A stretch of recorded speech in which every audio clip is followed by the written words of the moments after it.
نحمده ونصلي على رسوله الكريم اعوذ باللہ من الشیطان الرجیم بسم اللہ الرحمن الرحیم۔ میرے محترم بھائی دوستو بزرگو، اللہ رب العزت کا کرم ہوا، فضل ہوا، رحم ہوا۔ اللہ رب العزت نے ہمیں فجر کی نماز باجماعت پڑھنا توفیق نصیب عطا فرمائی۔ ہر نیک کام کرنے کی توفیق اللہ رب العزت کی طرف سے، اور ہر برے کام سے بچنے کی توفیق بھی اللہ رب العزت کی طرف سے۔ اللہ رب العزت کو شخص کو 10 مرتبہ رحمت کی نگاہ سے دیکھتے ہیں، اسے اپنے گھر میں آنے کی توفیق دیتے ہیں، اور اللہ رب العزت اس شخص کو 70 مرتبہ پیار محبت کی نگاہ سے دیکھتے ہیں، اسے اپنے راستے پر قبول کرتے ہیں۔ فرمایا جو شخص صبح گھروں سے نکل کر مسجدوں کی طرف نکلتے ہیں، اللہ رب العزت انہیں ایمان کا جھنڈا عطا کرتے ہیں، اور کوئی شخص صبح گھروں سے بازاروں کی طرف نکلتے ہیں، ان کے ہاتھ میں شیطان کا جھنڈا ہوتا ہے۔ اللہ رب العزت ہمارے مالک ہیں، اور اللہ رب العزت ہمارے خالق ہیں، اور اللہ رب العزت ہمارے رازق ہیں۔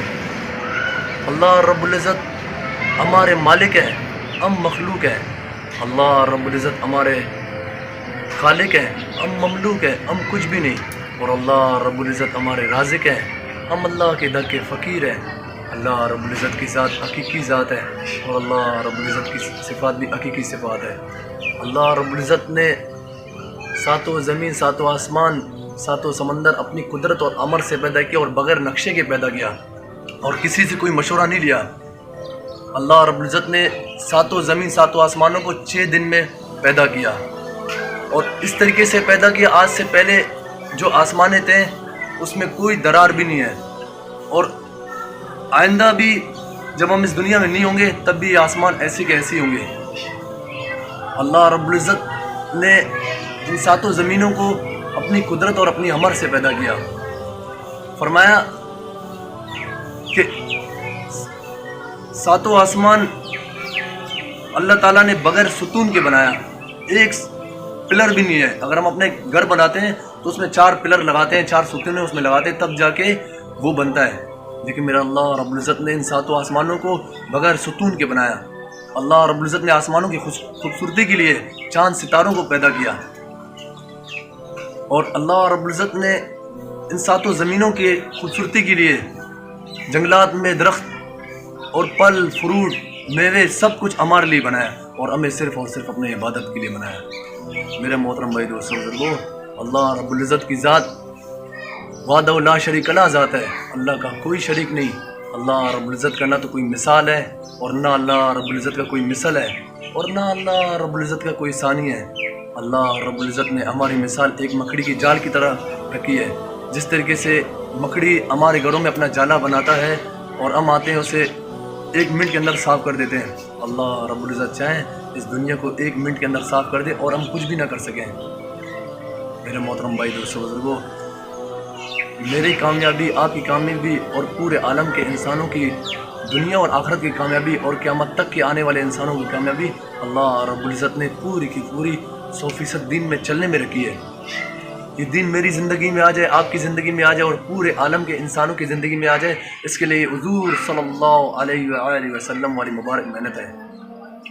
کامیابی ناکامی اللہ رب العزت کے ہاتھ میں، نفع نقصان اللہ رب العزت کے ہاتھ میں، صحت اور بیماری اللہ رب العزت کے ہاتھ میں، جوانی بڑھاپے کا مالک اللہ رب العزت، خوشی اور غم کا مالک اللہ رب العزت۔ اللہ رب العزت کی ذات حقیقی ذات ہے۔ میرے محترم بھائی دوستو بزرگو، وہ ایسی پاک ذات ہے جس نے ابراہیم علیہ السلام کو 40 دن آگ میں حفاظت کر کے رکھا۔ وہ ایسی پاک ذات ہے جس نے یونس علیہ السلام کو مچھلی کے پیٹ میں 40 دن حفاظت کر کے رکھا۔ وہ ایسی پاک ذات ہے جس نے یوسف علیہ السلام کو 40 دن کنویں میں حفاظت کر کے دکھایا۔ وہ ایسی پاک ذات ہے جس نے پہاڑوں میں آملہ اونٹنی کو پیدا کر کے دکھایا۔ وہ ایسی پاک ذات ہے جس نے موسیٰ علیہ السلام کو دریائے کلثم میں 12 رستے نکال کے دکھایا۔ وہ ایسی پاک ذات ہے جس نے اسی پانی میں فرعون کو ناکام کر کے دکھایا۔ میرے محترم بھائی دوستو بزرگو، اگر کامیابی اس دنیا میں ہوتی تو فرعون کامیاب ہو جاتا، نمرود کامیاب ہو جاتا، قارون کامیاب ہوتا، لیکن ایک اللہ اور اللہ کی نہ مانا، اللہ رب العزت نے ہمیشہ کے لیے ناکام کر دیا۔ میرے محترم دوستو بزرگو، آج ہم خود نماز پڑھتے ہیں، ہم اپنی جنت بنانے کے چکر میں آج ہمارے گھر میں بھائی بہن بیوی بچے مسلمان اگر نماز نہیں پڑھتے تو ان کی فکر کون کرے گا؟ آج ہم مسلمان کے کام نہیں آئیں گے تو باہر سے کوئی انگریز یا کوئی غیر مذہب تو نہیں آئے گا ہمیں نمازوں کو بتائے گا. یہ فکر تو ہمیں کرنے ہیں. یہ دین جس نے بھی کلمہ پڑھا ہے یہ اس کے ذمے ہے کہ ہر مسلمان کی فکر کرنا ہے. آج ہم یہ سوچتے ہیں کہ اپنی جنت بنانے کے چکر میں کہ یار اگر میں نماز پڑھ رہا ہوں تو بس میں جنت میں جاؤں گا. یہ یقین غلط ہے. ایک دل میں دو یقین نہیں آ سکتے. یا تو اللہ سے ہونے کا یقین بندہ بنا لے یا تو دنیا سے ہونے کا. اور جو شخص دنیا سے ہونے کا یقین بناتا ہے وہ ہمیشہ ہمیشہ کے لیے ناکام ہے. وہ کہتے ہیں کہ اگر یہ فصل والا اگر اناج کرنا چھوڑ دے تو ایک دن دکانوں سے تو اناج ختم ہو جائے گا, ایک دن اس کے گھر سے بھی اناج ختم ہو جائے گا. اللہ رب العزت جسے عزت دینا چاہے اسے کوئی ذلت دے نہیں سکتا, اور اللہ رب العزت جسے ذلت دینا چاہے اسے کوئی عزت دے نہیں سکتا. اللہ رب العزت جسے مارنا چاہے اسے کوئی بچا نہیں سکتا, اور اللہ رب العزت جسے بچانا چاہے اسے کوئی مار نہیں سکتا. یہ ایک درخت کا پتہ بھی ہلتا ہے میرے اللہ کے حکم اور ارادے سے ہلتا ہے. ایک درخت کا پتہ بھی میرے اللہ کے حکم اور ارادے کے بغیر ہل نہیں سکتا. یہ سب جتنی بھی چیزیں اللہ رب العزت نے بنائے صرف اور صرف ہمارے لیے بنائے, اور اللہ رب العزت نے ہمیں صرف اور صرف اپنی عبادت کے لیے بنایا. یہ سب میرے اللہ رب العزت کے قبضے میں ہے, اللہ کے کنٹرول میں ہے, اور اللہ کے حکم کے تابع ہیں. میرے محترم بھائی دوستوں بزرگوں, اللہ رب العزت جسے بیٹا دینا چاہے اسے بیٹا دے دیتے ہیں, اور جسے بیٹی دینا چاہے اسے بیٹی دے دیتے ہیں. اور اللہ رب العزت جسے بیٹا بیٹی دینا چاہے اسے بیٹا اور بیٹی دے دیتے ہیں. اور اللہ رب العزت جسے اپنی عطا سے محروم کرنا چاہے نہ اسے بیٹا دے دیتے ہیں اور نہ اسے بیٹی دیتے ہیں. میرے محترم بھائی دوستوں بزرگوں, اللہ رب العزت نے ہم سب کی کامیابی پوری کی پوری 100% دین میں چلنے میں رکھی ہے. یہ دین ہماری زندگی میں اس کے لیے حضور صلی اللہ علیہ وآلہ وسلم والی مبارک محنت ہے. اس دین کی محنت کی بنیاد ہے کلمہ توحید لا الہ الا اللہ محمد الرسول اللہ صلی اللہ علیہ وسلم. اور اس کلمے کے لفظی معنی نہیں ہے کوئی اللہ کے سوا معبود, حضور صلی اللہ علیہ وسلم اللہ کے رسول ہیں. اور اس کلمے کا مقصد ایک اللہ کے ذات عالی سے سب کچھ ہونے کا یقین اور غیروں سے کچھ نہ ہونے کا یقین یہ میرے اور آپ کے دلوں پر آ جائے. اور حضور صلی اللہ علیہ وسلم کے طریقوں پر چل کر دونوں جانوں کا کامیابی کا یقین, اور حضور صلی اللہ علیہ وسلم کے طریقوں سے ہٹ کر دونوں جانوں کا ناکامی کا یقین یہ میرے اور آپ کے دلوں پر آ جائے. اور اس کلمے کی فضیلت ساتوں زمین ساتوں آسمان اگر ترازو میں ایک پڑھنے میں رکھ دی جائے اور دوسرے پڑھنے میں اس کلمے کو رکھ دی جائے تو کلمے والا پڑھنا جھک جائے گا. اتنا وزنی اور فضیلت والا کلمہ ہے یہ. موسیٰ علیہ السلام نے فرمایا اے اللہ آپ سب کو ہدایت کیوں نہیں دیتے ہیں؟ اللہ رب العزت نے فرمایا اے موسیٰ ایک پلیٹ میں کچھ پھول توڑ کے لے آؤ. موسیٰ علیہ السلام کیا کرتے ہیں اپنی مرضی کا پسند کا چن چن کے پھول توڑ کے لے آتے ہیں کہ میرے اللہ کو یہ پھول پسند آئے. پھر اللہ رب العزت کے پاس وہ پھول لے آتے ہیں, کہتے ہیں اللہ میں یہ پھول لے آیا ہوں. اللہ رب العزت کہتے ہیں کہ اے موسیٰ آپ چن چن کے پھول لے آئے ہو, میں نے کہا تھا کہ پھول توڑ کے لے آؤ. موسیٰ علیہ السلام نے کہا کہ اے اللہ میں اس لیے چن چن کے لے آؤں کہ آپ کو تاکہ پسند آئے. تو اللہ رب العزت نے فرمایا اے موسیٰ میں بھی اس شخص کو طلب اور چاہت جس کے اندر ہوتا ہے اسے میں ہدایت دیتا ہوں, اور جس کے اندر طلب اور چاہت ہی نہ ہو میں اسے ہدایت نہیں دیتا. اگر یہ ساتوں زمین کاغذ بن جائے اور ساتوں سمندر سیاہی بن جائے اور جتنے بھی دنیا میں درخت ہیں یہ سب قلم بن جائے اور انس جنس جتنے بھی دنیا کے بیچ میں سب کچھ ہے یہ سب اللہ کی بڑائی کرنا شروع کر دیں, یہ سب تو ختم ہو جائیں گے لیکن میرا اللہ رب العزت کی بڑائی ختم نہیں ہوگی. اور اگر کوئی 100 سالہ کافر بھی اخلاص کے ساتھ زندگی میں اس کلمے کو ایک مرتبہ پڑھ دے اللہ رب العزت انہیں اس پر جہنم حرام کر دے گا اور جنت اس پر واجب ہو جائے گا. اور اگر 100 سال بھی زندہ رہا تو اس کلمے کے نیچے زندگی گزارے گا. ہم نے کلمہ پڑھا, ہم پر اللہ رب العزت کے سارے احکامات فرض ہو گئے جس میں سب سے پہلے ہے نماز. نماز اللہ رب العزت سے براہ راست مانگنے کا ذریعہ ہے. نماز مومن کی معراج ہے, نماز افضل جہاد ہے, نماز شیطان کا منہ کالا کرتی ہے, نماز شہنشاہ کا دروازہ کٹکھٹاتی ہے, اور نماز میں حضور صلی اللہ علیہ وآلہ وسلم کی آنکھوں کی ٹھنڈک ہے. حدیث شریف کا مفہوم ہے حضور صلی اللہ علیہ وسلم پر جب بھی کوئی سخت امر پیش آتا تھا تو فوراً نماز کی طرف متوجہ ہوتے تھے. آج ہم خود دیکھیں ہماری نمازیں کیسی ہیں. پہلے دور صحابہ میں کوئی سواری بھی مرتا تھا تو اللہ رب العزت سواری بھی مانگتے تھے, ان کی نمازیں ایسی تھی. حضرت علی رضی اللہ تعالیٰ عنہ کو جب تیر لگے تو وہ اپنی نماز سے بالکل ہلے بھی نہیں, اور صحابہ پریشان ہو گئے کہ اب اللہ کے حبیب سے اس تیر کو کیسے نکالیں, اس تیر کو کیسے نکالیں.